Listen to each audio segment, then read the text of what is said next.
Hey folks, I've got a very exciting and insightful conversation for you today with Colby Brokvist, phenomenal guide, photographer, all around great guy. We talk about a lot of things, including Antarctica, simplicity in photography, his photo style and simplicity there, but also accuracy with a great quote. If you are editing to showcase the scene, it will never go out of style. I love that. Just wanted to put that up front. Great takeaway from the episode, but there's so much more good stuff. Please dig in. But before we do start the episode, big thanks to our sponsors. First up, arthelper.ai. They are an amazing AI tool for photographers. Arthelper.ai is the website, so please do check them out. Essentially what it is it's a promo tool for photographers that want to just get the job done to market their stuff. And when I say get the job done, it's doing everything from writing blog and social posts to email campaigns to you name it, writing descriptions and keywording if you're doing stock photography. It's a pretty long list of possibilities, and as I play around with it, I get more and more impressed. If you use the code WILD, W-I-L-D, you'll get a 30-day free trial of their pro version of their software that's got all the bells and whistles, so give it a try, check it out. I think you're going to really, really enjoy it. I also like to thank lensrentals.com, a longtime sponsor of the podcast. If you use the promo code WILDPhotographer15, you'll get 15% off whatever lens you want to rent. And as I always say, renting lenses is a really, really great thing for photographers. Not only does it let you get really great gear for photo trips, but it also lets you try stuff out before you invest all the money in buying that specialty lens or that big investment lens, you name it. And they actually also have a buy it program too. So you can rent it and say, oh my gosh, I love this so much, I'm just going to keep it. You can hang on to it, and they give you this nice kind of discounted used lens price, and everybody's happy. Really great stuff. And finally, I'd like to thank Shimoda Designs. They are a camera backpack company that I'm just in love with. It's definitely the best camera backpack I've ever used. And I have the Action X40. It's a 40-liter backpack, and it comes with these things they're calling core units, which are kind of like little cases, and this modular system where you can have a small lens here and then fit it with a big camera body here. You've seen it before. It's what's in a lot of camera cases, but they do it really, really well. But more than anything, the backpack itself is just so comfy. It's so well designed. It's like really, really water resistant, dare I say waterproof, before you even put the rain cover on it. So it's just like really expedition ready. It's also very airport ready too. So it's just kind of the ultimate camera travel backpack. I truly love it. And if you use the code WHALEN, W-H-E-L-A-N 10, WHALEN 10, you'll get 10% off. Without further ado, let's go ahead and talk with Colby. Hey, Court. Good to be here again. So what do you like so much about photographing in Antarctica? You know, Antarctica is such an ethereal and magical place, and most of our daily life skill set does not apply in a place like Antarctica, and it can be really surprising. And so just the kind of youthful energy that people bring to the creative photography experience down there is very powerful. And I think that's what I like most about it, that people are seeing things for the very first time. They really don't have an idea of what it's like, what it feels like, what it really looks like. What comment that I get from people all the time is just the vastness of everything, and just there's no sense of scale, and there's so much white. And so figuring out from a photography standpoint creatively what you're going to do with that scene is really exciting.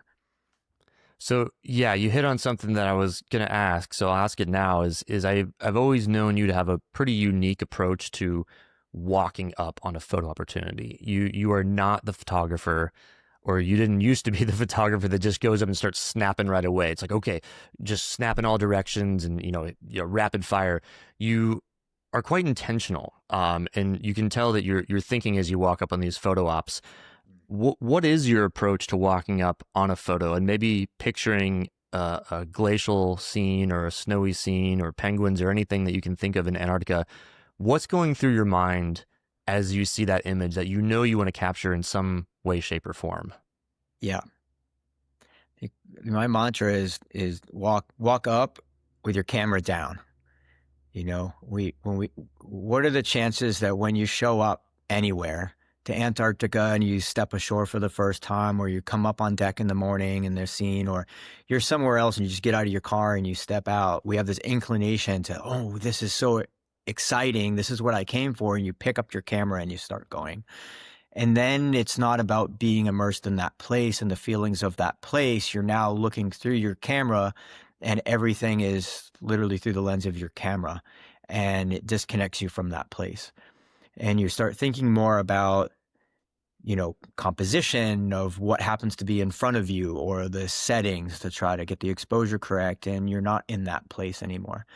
And for me, the images that have always captivated me the most when I look at like photojournalism essays, for instance, in National Geographic or whatever it might be, the things that really stand out to me are people's personal connection, and they're able to capture this emotion, and there's a lot of interest built into their images.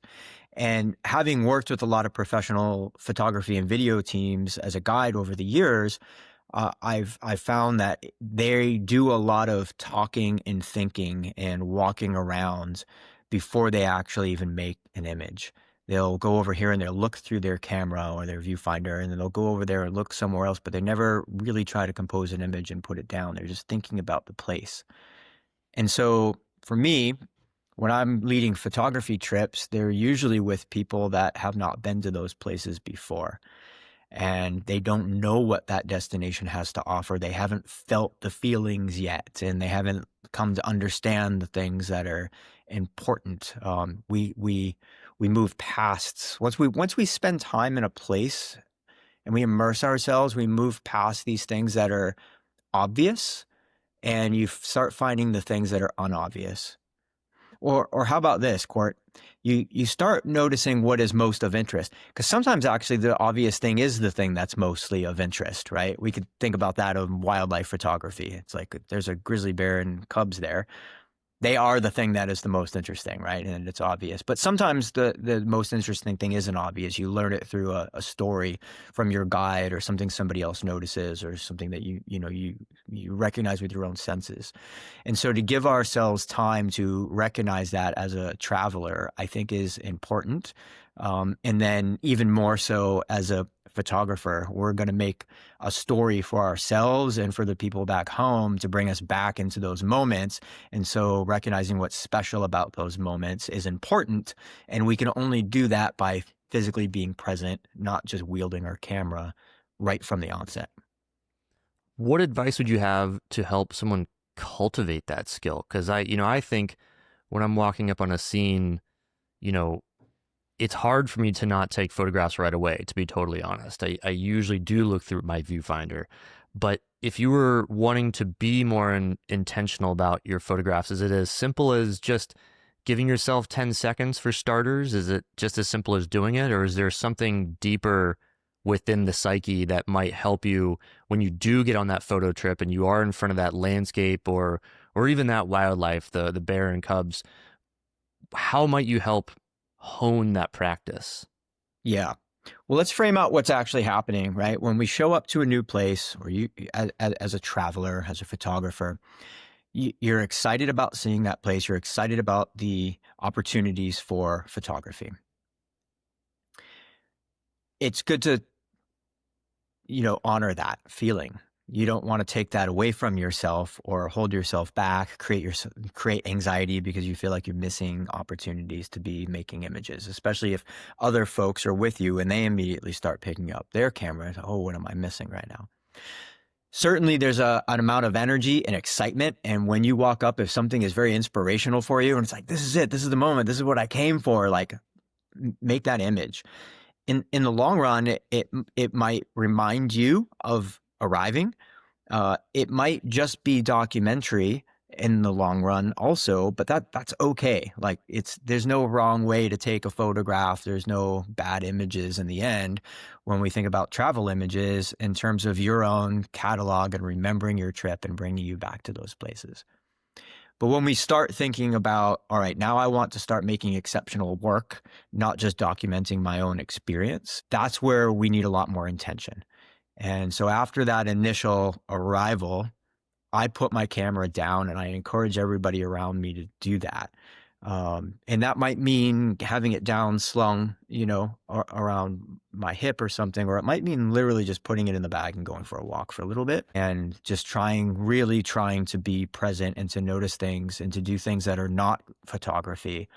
Um, for me, that's powerful because when I do have my camera with me and I put it by my side and I'm just like, now I'm going to intentionally go walk around and do these things. And I'm like, now after 5 minutes, I discovered this thing, and now my camera comes back out, and then I'm just down the camera path, right? And I'm on that first thing that interested me.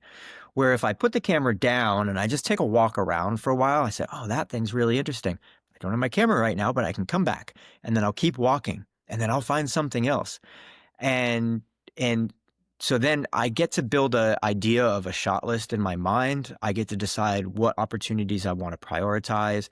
I think a little bit more in terms of light and some of the technical aspects. Like, am I going to want to bring my tripod back? Do I want to just be back here later on in the evening? This is an interesting place. Like, it gives more space to think about things. The other thing that I find too is being in a group.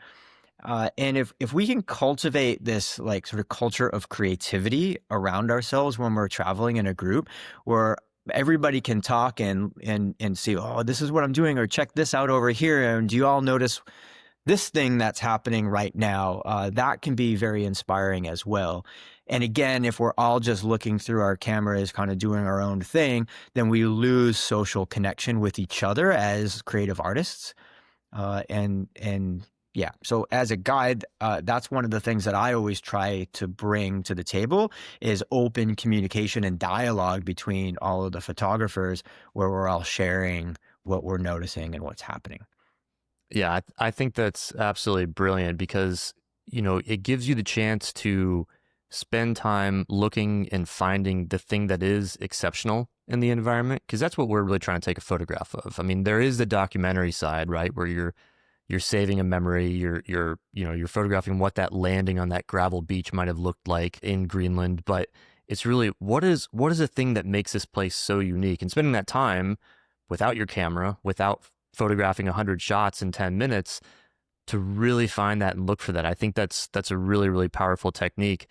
And the other thing I'll say is it also helps with, frankly, editing fatigue, because, it's very, very easy to take those 10 minutes while you're looking for the exceptional thing and to take the 100 photos or even 200 photos and come to realize that none of those are really all that exceptional. It's not of anything really unique or necessarily breathtaking, yet you're still kind of stuck culling and editing those. And I say this from very recent personal experience when I just got back from a trip where I took something like 13,000 images. And by the time I was done editing those, I was truly exhausted of looking at them. And I find so much fun in the editing process. And I'm like, oh, I think I've hit my threshold. So yeah, being discerning, slowing down, taking the quality over quantity approach, I think is really, really sage wisdom there.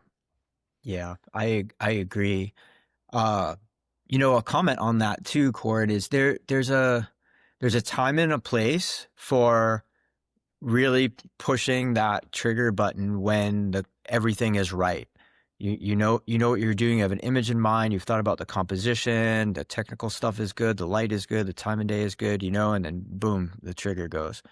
Um, there is a time and a place for more images when we're thinking about wildlife or there's like fast action happening. Then it does make sense to be pushing that button more, because small looks, or an animal blinks, or the way they have their body position, or something like this can make a big difference in the overall composition. Mm-hmm. So there is a time and a place to just be kind of going for it and have to sort through and, find that special image. But also I've been with a lot of people out there, and the dark side of it, I think, is what you're getting at, where, it's just like, well, if I keep taking pictures of everything, then I can go back and I can look later and there's going to be some good stuff in there. And I find that these are people that have a lot of anxiety about trying to create good work, and they're not quite sure how to. So they're taking pictures of everything in every moment, and they stand next to other people and they're like, oh, what are you doing over there? And they start taking that picture. But what they're doing is they're taking pictures. They're shooting from the hip. They're not making work. And that's a difference in mindset, I think, that can help both with creativity and great images, as well as not creating too much more work for yourself. Those things are all related. Well said. Well said. So you are a photographer, of course, a guide, a photo guide, and a guide trainer.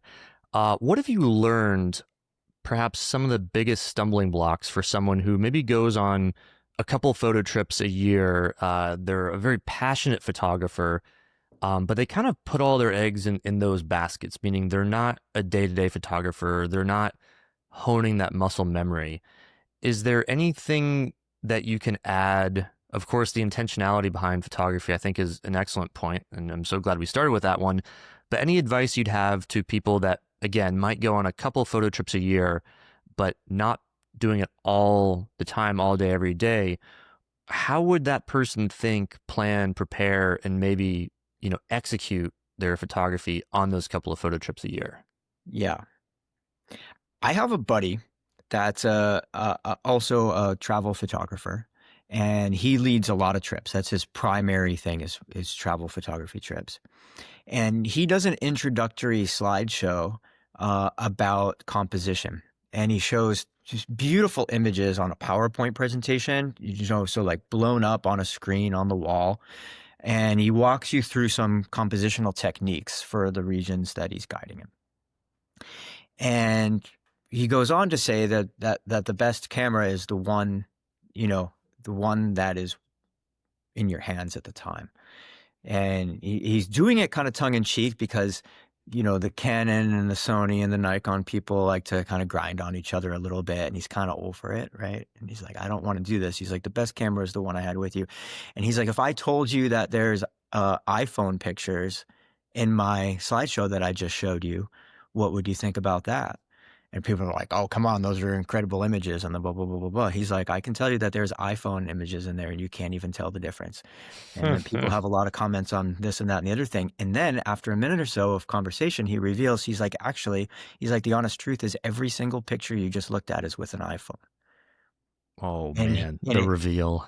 it kind of takes some of the piss out of it, doesn't it? Yeah, I Like, just spent $10,000 on all this stuff. yeah, and there's a time and a place for all of the equipment, right? I mean, I carry a very professional Sony rig around, but I find more often than not, when I'm doing people pictures and some of the day-to-day stuff now, my 40 megapixel, 3 camera iPhone is doing a lot of the lion's share in general travel photography for me now. So to your question then after that story is I think people put a lot of pressure on themselves to try to be, oh, I'm a serious photographer, so I need this big piece of technical equipment and I'm going to try to shoot in advanced settings, and what's the difference here? And I find that people get bogged down by a lot of that, and it becomes very overwhelming. And it takes you out of the moment to where you're not really paying attention and having fun. It causes some anxiety. And I think my advice then to the people that are coming out casually as photographers is keep it simple. Like don't be afraid to shoot an automatic. Don't be afraid to have a simple camera. The fun of it is getting out there and being creative. It's not that the technical stuff is a means to an end. And the end is a captivating image. And that's done through composition techniques and creativity and understanding what it is that you're making an image of. The camera and the technical aspects are just the means to the end. So don't get overwhelmed by that stuff. Go out there and have some fun and make beautiful images. Nobody knows what your technical settings on those things were. And frankly, most people don't even care, right? Make something that's captivating. That might become the title of this episode. The end is a captivating image. That's a great takeaway. I do like that. Yeah, brilliant thoughts there.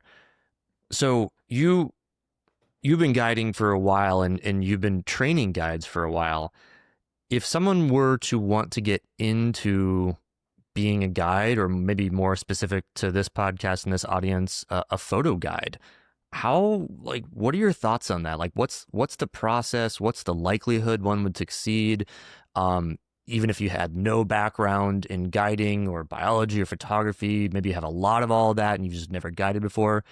Yeah, what are your thoughts on how someone could get into guiding photo trips? My thoughts on guiding photo trips are, it's just like guiding. It's guiding. It's still guiding. It's a different type of guiding. Guiding is about people, right? When folks decide to be a guide, you'll get a rock climber, a river rafter. I want to do more rock climbing and more river rafting. Wouldn't it be fun to go do this for a job?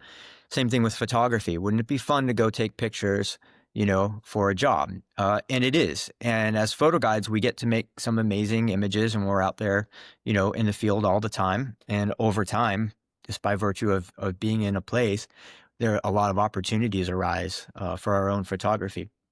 But there are plenty of days when I cannot take my camera out. And that's because what it really means to be a photo guide is helping other people. That's what you're there for. You're there to guide them. You're there to make sure that other people can make good images and that other people can increase their skill set and other people are having fun in this community atmosphere with photography. So for people that are interested in being a photography guide, you need to have a great body of work. You need to understand composition really, really well.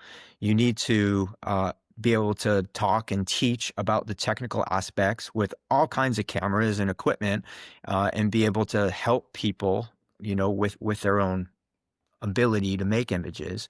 But at the end of the day, you know, it's about the images from the people in the group, not yours. So remember that. Yeah, no, point taken is kind of like the sounds kind of weird to say, but it's like the kid that wants to be a veterinarian because they love cats and dogs, and then they grow up and they find out they're just like dealing with a lot of really sick animals that they loved as a kid. They're like, oh my gosh, I Well, want to be a photo guy because I want to take photos all the time, and you're actually probably taking fewer photos because you're around other people taking those photos. Maybe I'll edit out the sick dog comment, but well, I don't uh, know. It's not that far off, right? I mean, what makes a good veterinarian is somebody that understands that this is a member of your family, and they give your loved one a lot of personal attention, and they give you personal attention, and it's not just about spading and neutering, it's about your relationship with that animal, and that's exactly what guiding is all about.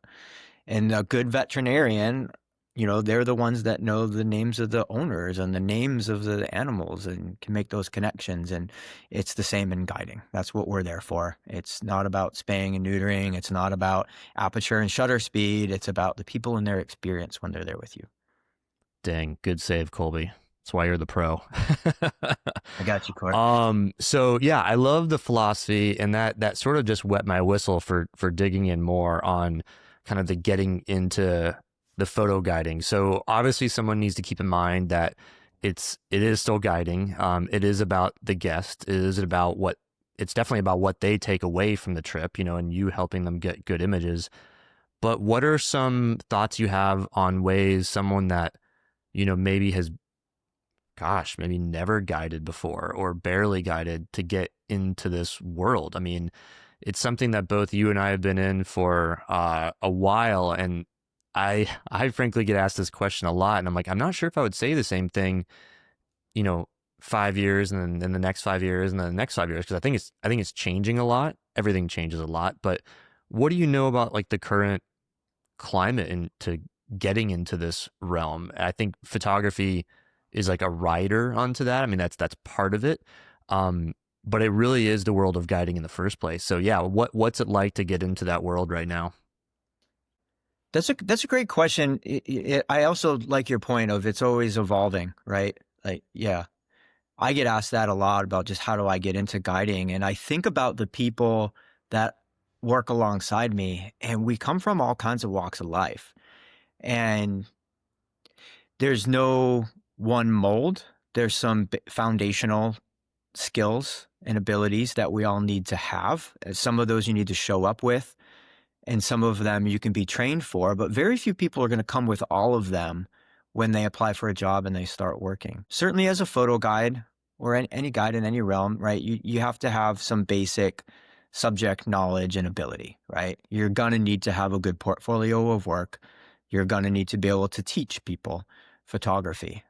And those are important skills. Being able to make your own great images and teach other people how to do that is different. And there's a language and a feel that comes along with that. So finding opportunities for volunteerism is usually one of my biggest recommendations for people, to try to get some experience working with people as a photographer.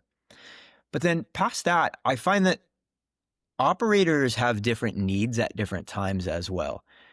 Some of these companies will work with one guide at a time on a trip. Others might have two or even three guides that are helping people on a trip. And so the companies that are having multiple guides on a trip, there's more opportunity to come in with a slightly weaker skill set as a junior guide, as long as you're good at working with people. And then you can start learning the leadership and management, and there's still risk management skills and operational logistical skills and that sort of thing that you can learn when you're out there in the field. So identifying a company that, not that is your sort of ideal, like stretch goal company, but trying to find the companies where you can come in and really add value. At the end of the day, when a company manager is looking to hire a photography guide, you can believe that every single person that's applying is going to have a good portfolio and they're going to be a good photographer. So when you're writing a cover letter or talking to your people or curating your resume, focusing too much on photography isn't going to get you there. What you need is to talk the talk of adventure travel, and that has to do with your relationship with people and providing great experiences for people. So don't miss that opportunity when you're applying. You said something earlier I want to come back to, and this is getting back in the realm of kind of creative photography. And essentially you said, you're what we're trying to do out here is have fun, and the end result is this captivating image, and finding creative ways to capture those, not necessarily getting deep into the settings.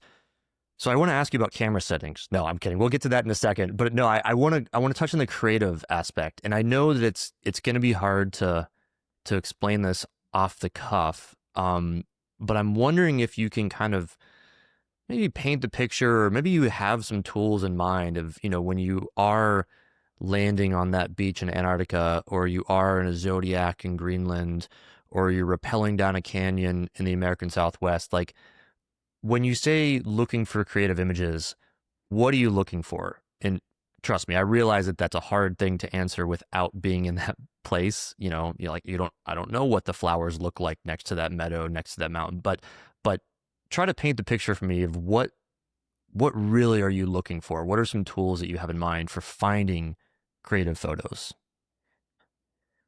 Those landscapes that you're talking about, polar regions like Greenland and Antarctica, places like the desert Southwest, I'm generally looking for shapes to start. When I go out there, I'm looking for something that graphically is very pleasing. We're in these giant landscapes. You have icebergs, you have mountains, right? In the canyons, you have desert towers and cool little wavy slots and sandstone formations, right? And so those graphic shapes and patterns are really, really interesting to me. I like them as leading lines. I like them to frame other things out, and I'm looking for those. And then I'm thinking about the light. Those environments are also very harsh environments. And so thinking a little bit about contrast, about where my subject is related to the dark spots, or the light spots that are out there on the frame, and what I can do in post processing. There's sometimes when I look out there and I'm like, oh, the dynamic range on this is so hard right now, that what I really need is to have my subject lit up with a dark background behind them. Or there's no way I'm going to be able to do anything with it. Otherwise, if they're in the light spot and they're in the light, they're just going to all be washed out and it's not going to work. So in those environments, those are things that I'm thinking about all the time. And yeah, and then in terms of the technical components, then I'm usually spot metering in those areas as well, because I don't want to blow those highlights out. If you blow out all the highlights in an iceberg, you're done. It's not like, the sky around the sun. You can get away with that sometimes, right? A great, like, soft California dreaming feel. It doesn't work when the sun's reflected so badly off of a desert tower or off of an iceberg that you lose all the contrast. So I'm usually, sorry, the detail.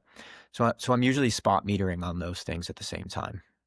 And that makes up the foundation of what I'm doing down there.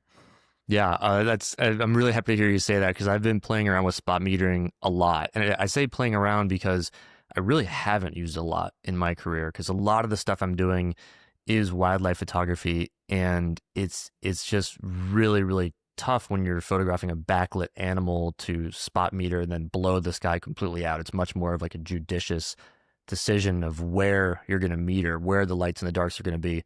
But I have been playing around a lot with that, with people photography, with landscape photography, and you're exactly right. Spot metering, if you need to quickly inject some creativity in photography, spot metering, and boom, it just turns into a different scene, different image. So yeah, I love to hear you say that. Okay, so I do actually want to talk with you about settings, and the reason is because I know you're not like a huge camera settings guy. Like I could nerd out on that stuff all day. However, I find oftentimes in life when you gain insight from people that aren't really focused on a certain part of the art form or a certain part of, the work you're doing, and that's like the side part, like you, for instance, you're talking about the creativity, the composition, all that. I find that there's some really interesting takeaways when you do get into that part of their brain that they've sort of put off to the side, like the settings. And I don't mean to put you too much in a box here, but I think you can probably agree, like you're not the nerdy settings guy. So the first question on this is, what camera settings would you walk out the door with? And you can say this generally, you can say it for, a suite of different locations, but what are you walking out the door with in terms of your aperture, your ISO, your shutter speed? Are you shooting on manual? Are you shooting on aperture priority?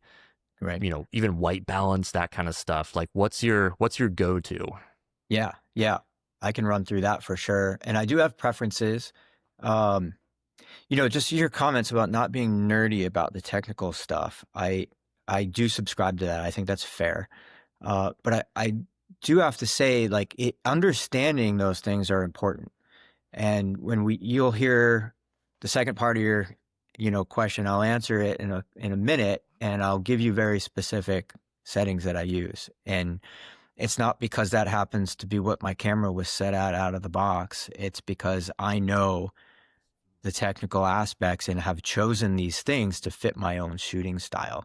And so for listeners, I do think that's an important distinction because we do need to understand the basic mechanics of how our camera works, whichever type of camera you have, and being able to use all of those settings to your advantage to achieve your creative vision. And there's plenty of times when we all change our settings around for something special, right? I mean, that gives you a diverse portfolio and it's fun to be creative that way. Like, can I tell you right now exactly how many megapixels my camera is? I forget. It's a lot, but I also know that like back in 2006, cameras were like 4 megapixels and people were putting them up on the billboards in New York Times Square, right? Mm-hmm. So at some point, I don't care. It's, these things serve their purpose and you can move on. But understanding like your exposure triangle and yeah, various metering settings and focus modes, that stuff's really, really important. And we talk about that a lot on trips, don't we, as guides? I'm going to stop you there because I think that's the nugget of information I was hoping for. I didn't know where it was going to be, but it's exactly what it is. It's you got to understand the heck out of it deeply, but don't obsess about it. Right? Is that kind of what Yeah, you're? I mean, like, all right, so now I'm gonna sound like a crusty photo guide, right? But like the person on the trip that drives me sort of nuts is the person that shows up and they have all the very expensive camera. It's probably all hanging off them all at the same time. They want to talk megapixels and how good their lens is and how fast that is and what this like. I don't care. I gotta say, like, like I love that they love it and I want to engage them about this thing that they're inspired about. But by day 3 at the dinner table, I'm not talking about your camera settings anymore. Like I'm happy you found a piece of equipment that works for you. Now let's make some images with it. right? So yeah, there's a balance in there somewhere that needs to be achieved. Hmm.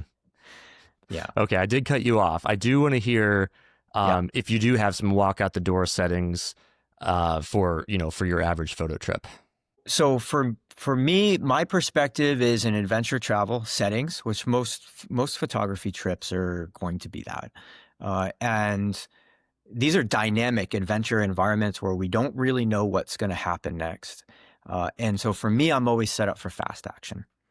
If there's a place where, I'm like, oh, look at the pretty flowers. Let's take some pictures of the flowers. There's always the opportunity to, go into aperture mode, to change my settings, to switch a camera lens. But if I'm out there and something quick happens, an animal runs by or, whatever it is, then I need to be able to just pick up my camera and use it.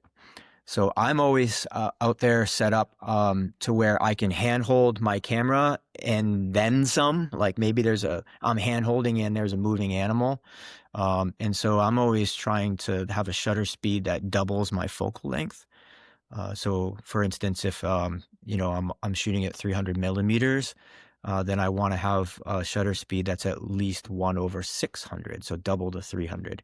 And if you can go more, if the light allows you to go faster, then and I'll usually be set up faster, but that's kind of a minimum for me. And certainly, if you're on, like I'm on sailboats and zodiacs and these kind of things that move, I make sure that I go even faster. And if I need to jack my ISO up and run a noise filter later, then so be it. But I want to make sure that I get a sharp image out of that. So yeah, anytime there's a lot of action, anytime that I'm on a wildlife trip, I'm always making sure that I'm ready for that action. And otherwise, you have all the time in the world, and it doesn't really matter what your camera's set at. You can pick it up and put it to what you need it to be, and do your thing. What is the Colby Brokvist photo style and why? My photo style. It's funny. My partner tells me like, "Oh, I could tell that photo was yours. It's your style." I don't see that. And I've wondered about that actually. I've been reading. Here's a book recommendation actually for people that want to get more creative. Is I'm reading Rick Rubin's book, The Mm, Creative Way. mm-hmm. And in fact, I've read the whole thing, but it's these short little essays, and I read one almost every night. They're brilliant. There's a lot of really deep philosophy in there about creativity and the creative mind and creating creative space and what that means. And yeah, I've been trying to embrace that a little bit more lately. Photographers will find it very useful, but he comes from music, and I got to thinking like after she made that comment to me, I was like, well, like do rock and roll people know what their style is?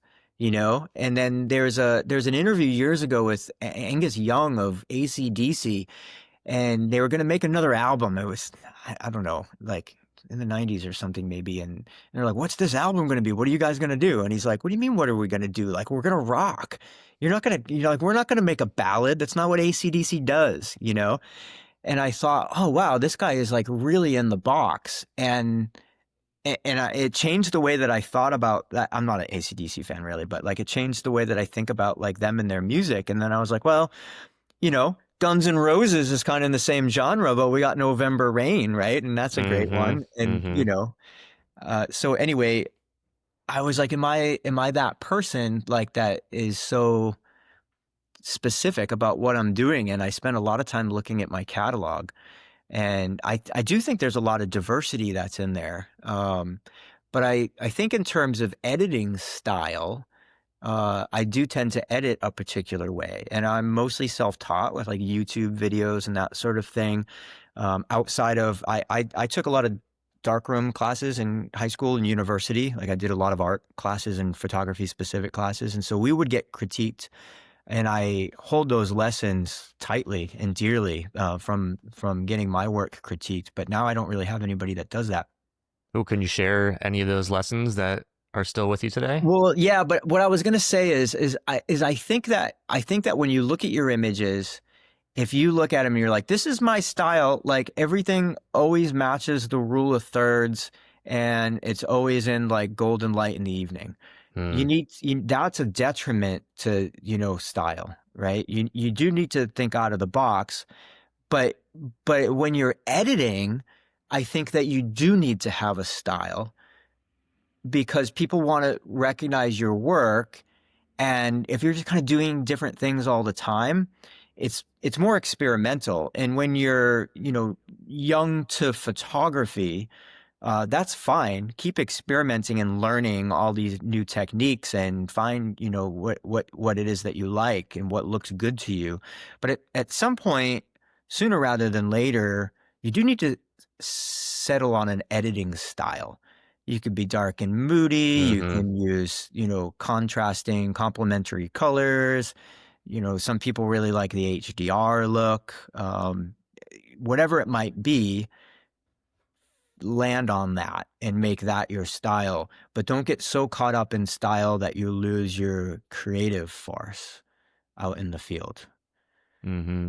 Yeah. Yeah, that's kind of what I was getting at is the editing style. I think that it's at a point today where you almost have to edit all your photos, Yeah. like you just can't get away with not editing your photos if you want to be competitive, for lack of a better word. If you want to be, a pro photographer, even if you're not selling oodles of work, if you're, a photo guide and somehow, making money with your photography, editing is really, really important. And I've personally just found my editing style has changed several times throughout my history, as editing programs get better and better, like all of a sudden this is capable to really lighten the shadows. Maybe I should be doing that, like you said, for the HDR look.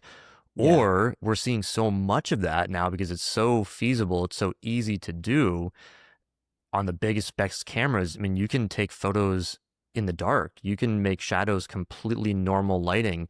Maybe instead you go the opposite way and push the darkness, push the shadows and get really, like you said, that dark and moody, the contrasty.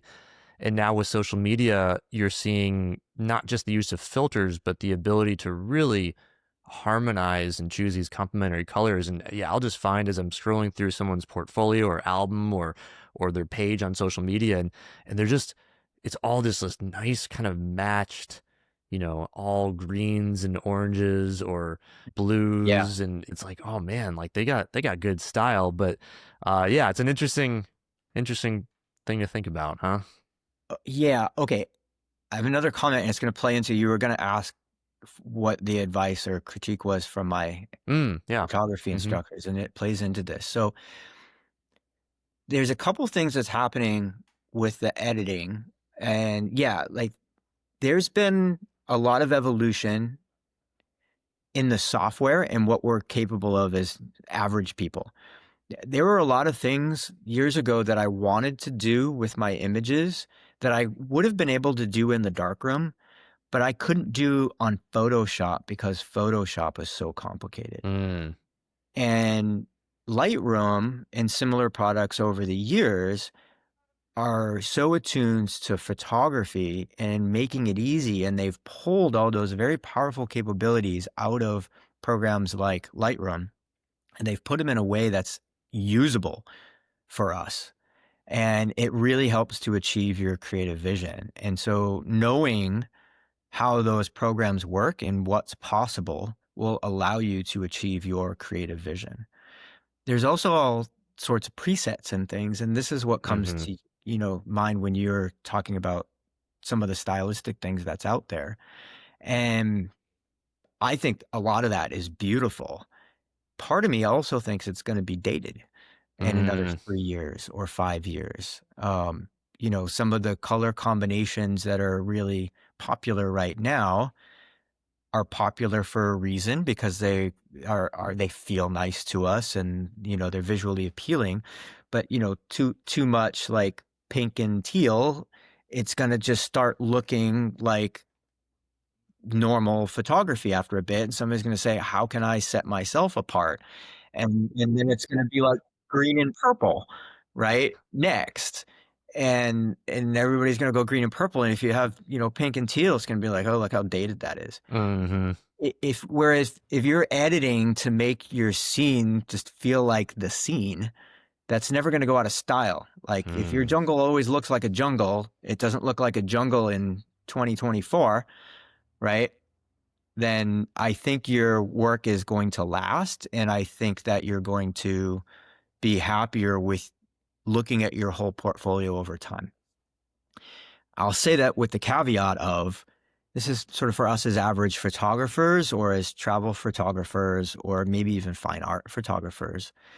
If you're doing commercial work, if you're doing stuff for social media, like whatever that might be, doing what's hot now and in this time and place and making that visually appealing to people now is really an important component of your work as a commercial photographer. So people that are creating, if you have listeners that are doing stuff for calendar work or for visitors bureaus when they travel, some of the online magazines and blogs, like having something that looks very contemporary and stylistic for now makes a lot of sense for you. So it does depend on your end use. But being, again, it's like we were talking about with the technical settings, understanding all of that, having some ability to achieve all of that, and then making a choice of, all right, what is me and what is my style? And a lot of that's going to come down to what is your end use. You spend a lot of time in the mountains. I started this conversation with Antarctica, but you spend a lot of time in the mountains, and you've guided a lot in the mountains of Yosemite and elsewhere. I'm wondering if you can give some words of wisdom on someone that might be headed to the mountains to photograph for maybe it's a weekend trip or a summer vacation or something like that. What are some thoughts in mind of how to think and prep, what sort of stuff to bring with you maybe, but more like what's the creative vision and what are some nuggets of information to get them to ultimately with the goal of coming away with better photographs? Two things. One is if you're going to go into the mountains and you want to get some great mountain photography, Google it. I do this more and more lately. And I try not to specifically like do image searches for the place that I'm going because I don't want to make replica work. But I do like to, if I'm going to the mountains and sort of, I'm going to be in I'm going to be in the Dolomites. There's going to be big craggy peaks and mountain huts and that kind of stuff. I'll do an image search for that and I'll see what people are doing. And it really helps to just get the creative flow going, right? You'll see some close-ups and some wide angles and you'll see sunburst at sunset and, whatever it is. So that's great before you go to a new place that you've never been. And I find that it helps, take some things off of my plate because like we were talking about earlier, when we get to a new place, there's all this energy and emotion and we're trying to make sense out of the things and understand it and get more deep. And if you're also like, and then what kind of pictures am I supposed to take? If you have some kind of like little shot list or, ideas, possibilities in your mind, it's very helpful. Now I have to ask, Oh, do you ever get bummed out by seeing something that would have been a surprise? Or like you know what I'm getting at? Like yeah, I sometimes I'll do. do Like yeah, personally, like I'm in it for has the it adventure. sure. I want the discovery. The first time I ever went to Africa, this is when I was younger and I hadn't been guiding very much, hadn't heard very much from people and, this and that. But I just went to Africa on my own. And I remember turning the corner and there was a kudu there. I'm like, what in the heck is this thing? Like, and it was so It's a weird amazing. looking animal. Yeah, and they were landscapes like that. And the first time I saw a baobab tree, like I didn't even know they existed, and like, oh, it's so inspiring and energetic. And don't take that away from yourself. And that's why I say, like, if I'm going to go to, the Galapagos and I want to make images, I'm not going to be like, show me the best Galapagos images. Mm. It's like, well, what do I know I'm going to do there? I'm going to take wildlife images. I'm going to take images in a marine environment and there's going to be islands. So maybe do those searches and then see what comes up. And then we don't get locked into these things where it's going to take away from our own experience when we get there. And like, then you have in your mind, it's like, because the internet's sometimes the best, it's the worst of the worst and the best of the best, right? But you're going to see some amazing things that you're not going to have access to, the wrong time and the place, the light's not right, whatever it might be. And so don't set yourself up for disappointment because you get so excited about an image that you can't take it. So it's useful for me as a technique before I go somewhere to have a sense of what's possible there. And I do like looking at other people's images because there's so much inspiration.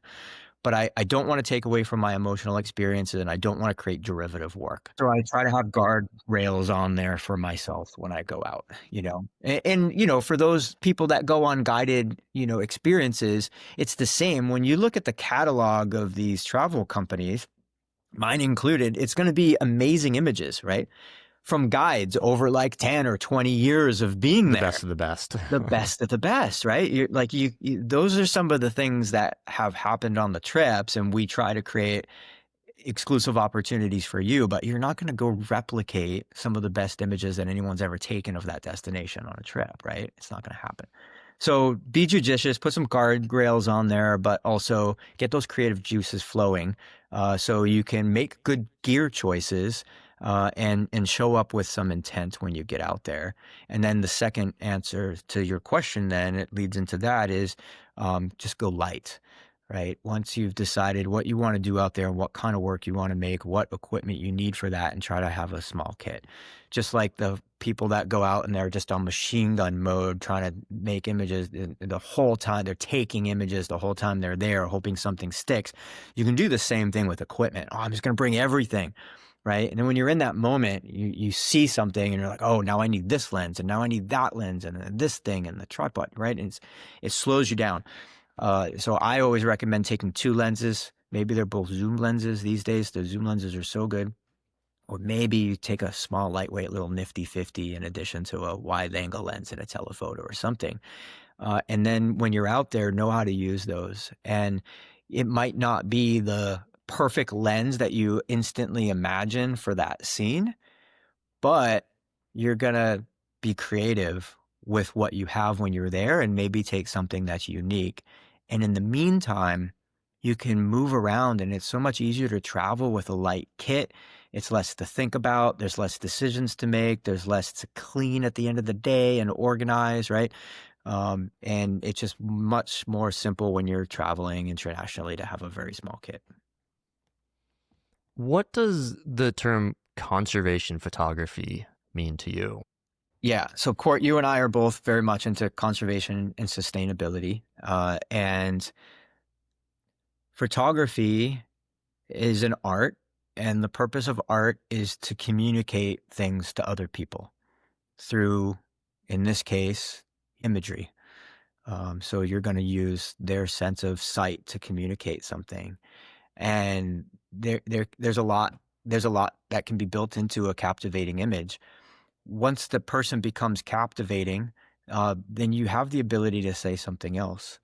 Uh, if it's a gallery show, a collection of images can continue to tell the story. You can have small bits of verbiage next to a print that communicates a little something extra. And today, we all have access to that on social media. And so we can tell the story through our text and our images of what's happening in these places. And as travelers, it's important to understand these places that we're going to, and it's important to be able to recognize the interconnectedness of everything that's happening in the world. And it's important to bring back those stories and share those stories to other people that might not have the privilege of experiencing those places like you did. And so conservation photography for me is telling that story. And people can do that through their own media, right? You can do that on social media. You can do that in a gallery show. You can do it by selling note cards on Etsy. You can do it by having a blog of your travels and images. But past pretty images, there's something to be said about that. And if we circle back to our original question and comments about, what makes a great image, it's something that tells the story of this place. And you learn that by immersing yourself in there. And you have an opportunity to use your privilege to tell a story. And that's what conservation photography is all about for me. Beautiful. Yeah, really well said. I really enjoyed hearing that. Okay, I want to switch over to gear now. What is your favorite lens for wildlife? And same question for landscapes. I'm going to force you to get nerdy here on gear. I Favorite lens know. for wildlife Yeah, specifically. and then landscape. We'll do a two-parter. Okay.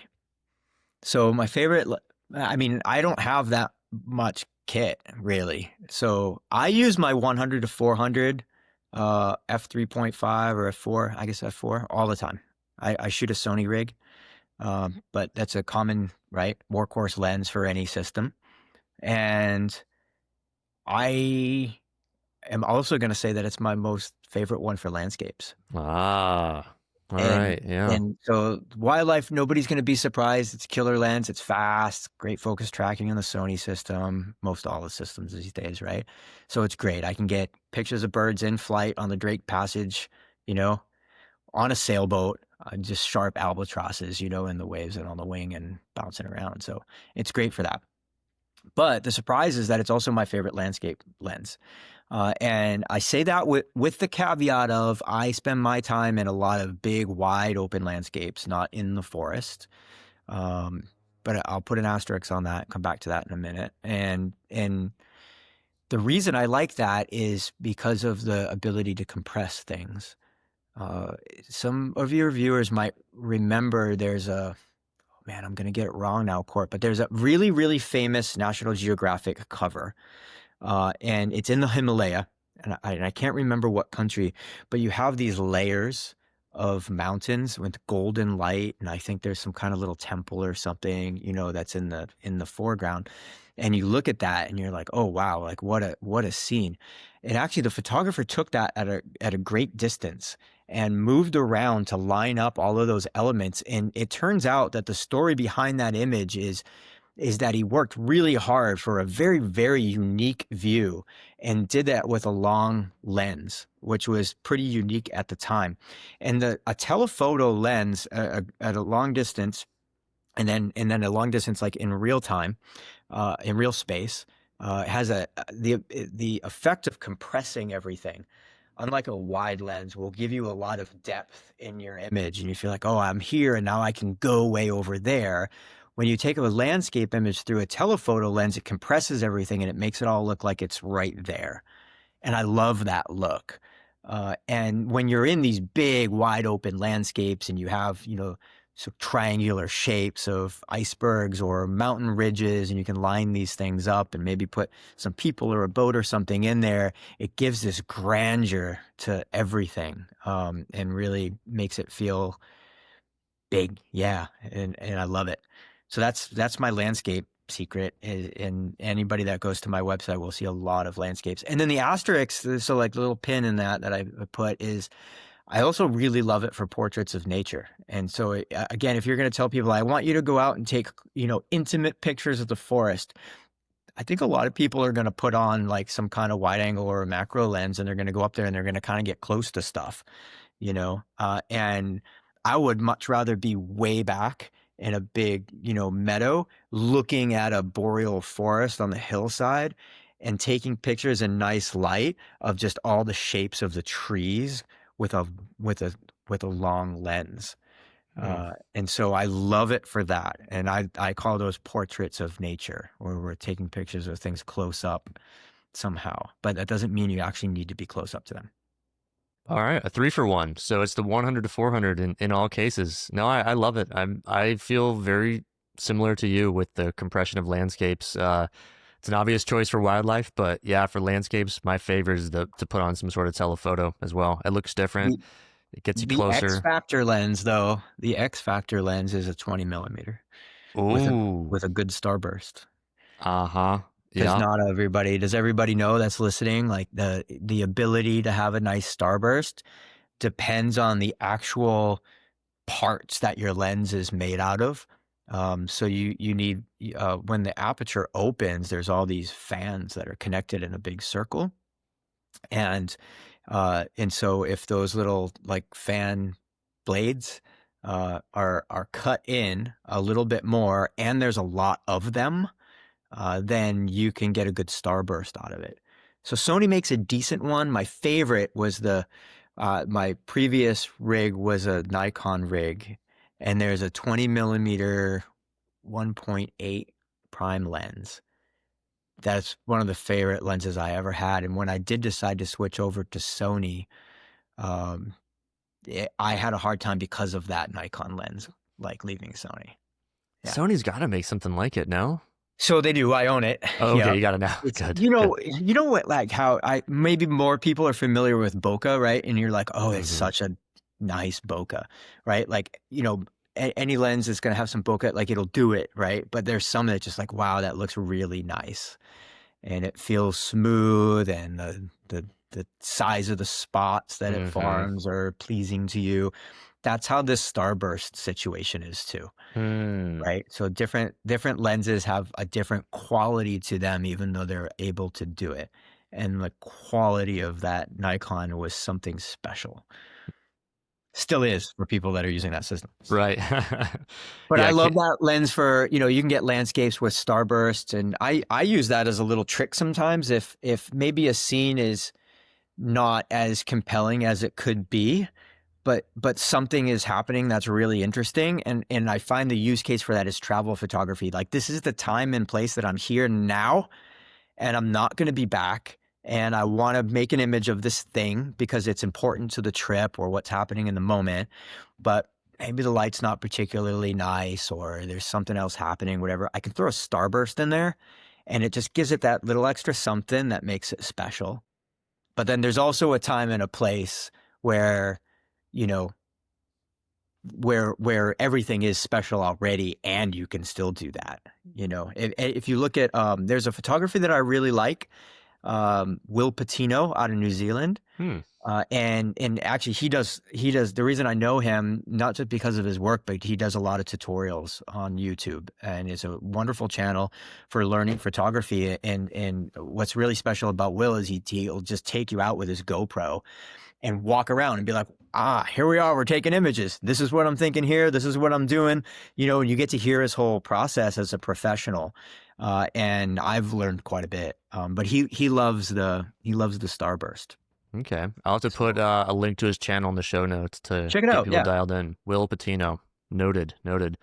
Yeah, Canon just came out with a 20 mil f1.4 of their primo line, like their L series. Wow. I'm like, oh God, I need it. I need They're it. they're fun I lenses. know, I Yeah, they're know. fun Great for lenses. Astro too, right? Like, oh, that's right. Yeah. You were asking about the Rokinon lenses. Did you figure that out? I don't think I'm gonna go that route, but I'm looking. Yeah, I'm looking at a very inexpensive macro lens. Actually, is what I'm Hmm. looking. Okay. But I Yeah. want it to just. I want something that's gonna have nice glass, but that I don't have to worry about. I don't want to spend $1,000 on another lens and do whatever. Yeah. But I want to be able to do some close up stuff. Yeah. Yeah. Cool. So anyway, there's a couple companies that are making some really nice now, like very competitive, but not quite as fully featured lenses. Uh, Hmm. so like yeah, seven. What is it? Artists. Seven Artists is another one. They Oh, use haven't just heard of them. manual Hmm. lenses, and they're not going to talk to your camera very well. Yeah. But the glass and the casings are exceptionally nice. Hmm. And so, macro, I figure you have all the time in the world to sit there and mess Exactly. with all the manual aperture rings and the whole thing and the focus and everything. It won't do it through your buttons, but then you push the trigger and it's an incredible image. So just, yeah, pretty fun. And, from a guy that started on a Canon AE7 in, the darkroom, like the manual setup feels pretty natural and Hmm. nostalgic to me, and it's another way to just slow me down. I don't want it as a wildlife user, but to kind of go play around with something like macro photography or astrophotography, it could be a really fun addition to your kit. I hear you. I hear you. Okay. So, final question of the podcast. What is a piece of gear that is not directly camera related that is surprisingly helpful for your photo expeditions? Yeah. Like, kind of like when I say surprisingly helpful, like almost indispensable. Like, you got to bring this thing, but it can't be a piece of camera gear. Yeah, right. You know what it is, Court? It's masking tape.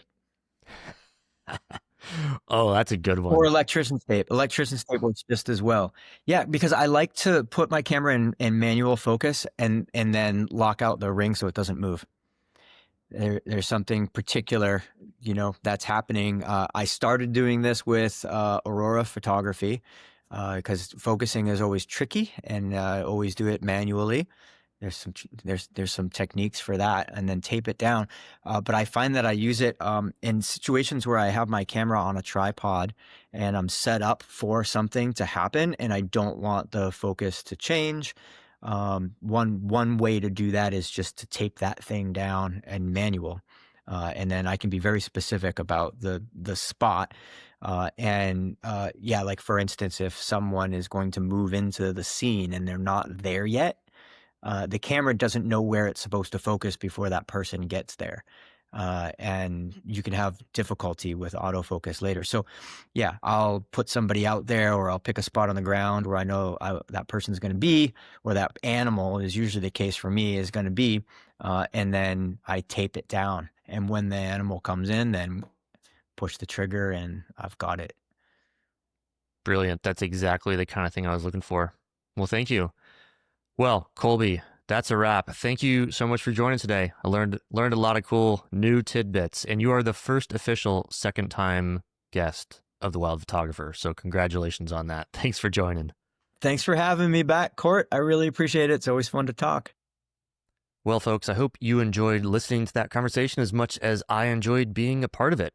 As I like to say, the best way, if you wish to support this podcast, the best way is free to you, and it's just to leave a review on your podcast platform. You can leave up to a 5-star review, say a few words about what you like, and that really helps me a lot. You can also, another great option is to forward this on, share this podcast on to a friend that also likes photography. So please, if you would like one of those two things, both those things do a great amount to help me out, and I thank you in advance for considering. I also look very much forward to the next time we get to chat. Take care.